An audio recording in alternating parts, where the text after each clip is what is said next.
Que devient exactement l'uranium de retraitement français? Nous décidons de retourner en Russie.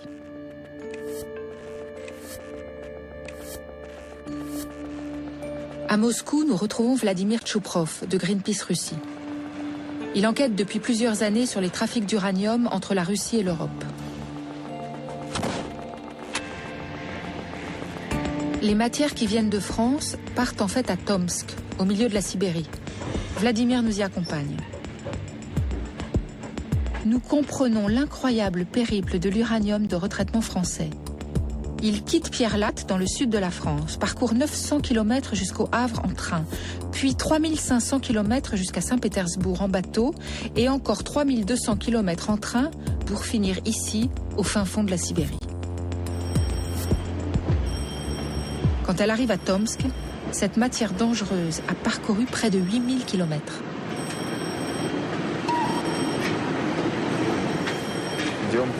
Alexis Toropov est le contact de Vladimir à Tomsk. Il lui fournit toutes les informations sur les activités de la région.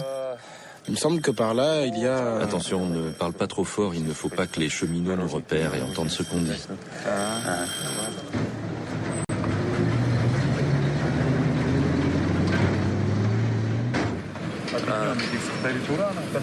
Il transporte l'uranium et les matières radioactives dans la direction de Seversk.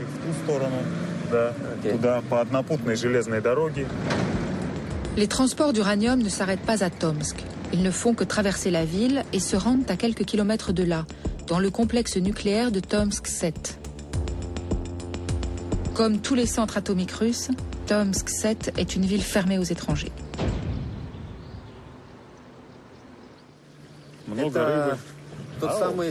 Alors c'est ça la ville secrète de Tomsk 7. Oui, on l'appelle aussi Seversk. Combien a-t-elle d'habitants? 125 000 environ. Elle est bien protégée. Oui. La ville secrète de Seversk et le complexe nucléaire sont entièrement entourés de barbelés. Et le territoire qui entoure l'usine a évidemment des protections supplémentaires.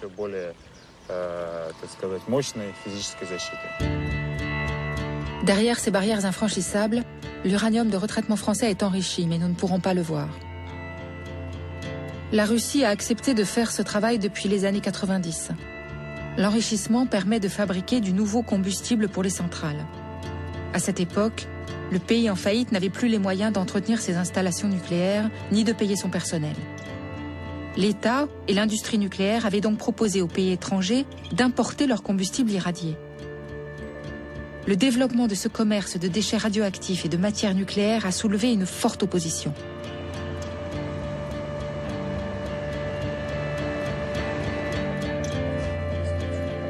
Alexandre Deff est député de la Douma de Tomsk. Quel est le pouvoir des hommes politiques par rapport à l'importation des déchets? Nous ne pouvons qu'en discuter sans prendre aucune décision. Je suis député à l'Assemblée législative locale et même pour nous, les députés, tout est couvert par le secret. Notre seule source d'information est le communiqué de presse officiel des autorités régionales. Qu'est-ce que vous en pensez? C'est absolument anormal et à mon avis, c'est cette situation qui est responsable en grande partie des craintes et de la méfiance de la population. Elle proteste contre la collaboration entre la Russie et la France. Car à cause de tous ces secrets, beaucoup d'habitants de Tomsk sont persuadés que la France envoie ici ses déchets radioactifs pour les enterrer. Évidemment, les habitants de Tomsk ne peuvent pas s'en réjouir.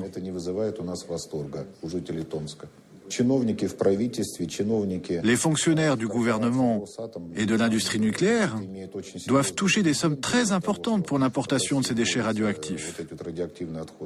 Je pense que c'est une grave erreur et que la Russie ne doit pas signer de tels contrats.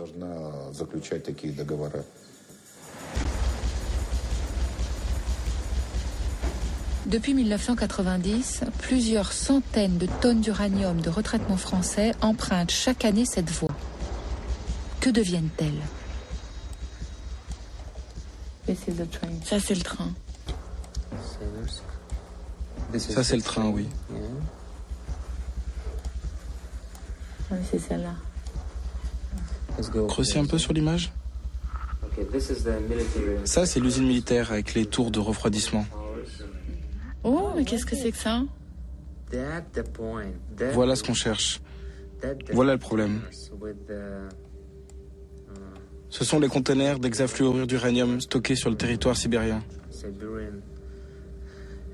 Et comme vous pouvez le voir, chaque point représente un conteneur. Ils mesurent tous 10 mètres. C'est pour ça qu'on peut les voir du satellite. L'image de ces champs entiers de containers est impressionnante. Ils sont à ciel ouvert, sans protection particulière. Nous voulons avoir la confirmation qu'il s'agit bien de l'uranium et obtenir des détails sur l'activité de l'usine.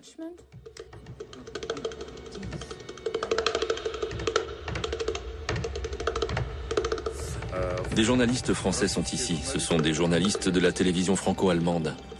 Alexis, notre guide, essaie de convaincre des responsables et des officiels de nous rencontrer. Французские журналисты, Пятый канал, французско-германский канал. Они вас интервьюируют. Они будут, знаете, Юрий Герасимович, то есть их не платят. Кстати, тележурналисты, поэтому они могут. Окей. Bonne nouvelle. Yuri Zubkov va répondre à nos questions. Il dirige le département de la sécurité et du contrôle radiologique de la ville de Tomsk. Comme nous n'avons pas d'autorisation pour aller à Tomsk 7, nous allons vous montrer quelques photos pour que vous nous expliquiez ce que vous voyez. Oui, voici la ville de Seversk. Là, ce sont les terrains de stockage, les voilà.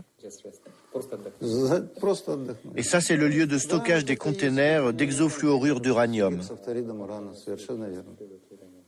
C'est pas dangereux comme stockage. Il ne doit pas y avoir de danger. S'il avait fallu un toit, il l'aurait construit. Donc il n'y a pas de risque pour l'environnement ou la santé. Non, parce qu'il n'y a pas de fuite.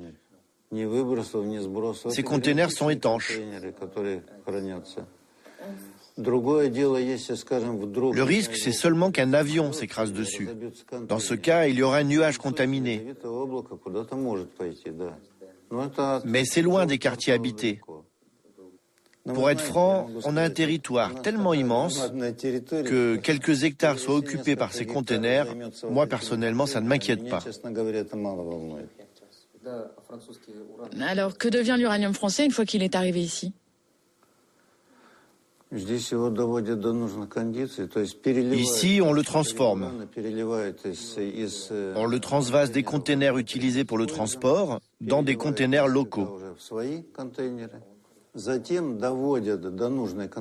Ensuite, on l'enrichit en uranium 235 pour pouvoir en faire du combustible pour les centrales nucléaires. Après la transformation, ce combustible est renvoyé en France sous forme de gaz enrichi.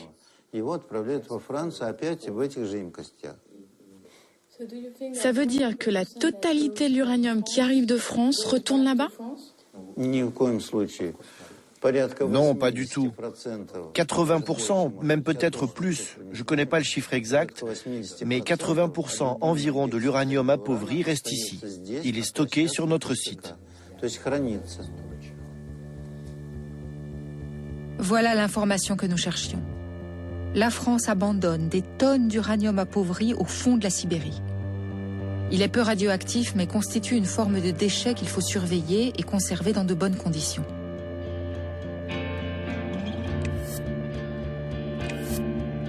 De retour en France, nous sollicitons de nouveau EDF. Ils finissent par confirmer l'information découverte en Russie. Les tels d'uranium, c'est-à-dire la matière qui reste après enrichissement, est laissée en Sibérie et devient la propriété des Russes. Elle représente 90% de la matière. Cette nouvelle donnée change le bilan du recyclage. Lors de l'enrichissement de l'uranium, 90% de celui-ci n'est pas réutilisé. Après calcul, le retraitement des déchets ne permet donc de recycler que 10% de la matière. On est très loin des 96% annoncés par Areva, qui utilise ce chiffre pour présenter l'énergie nucléaire comme une énergie recyclable. Ce faible taux de recyclage se fait en plus au prix de transports dangereux, de pollution et de rejets radioactifs dans l'environnement. Le choix du retraitement est donc discutable. Seuls 3 pays dans le monde ont opté pour cette pratique. La France, l'Angleterre et le Japon. Les autres n'ont pas pour autant réglé le problème des déchets.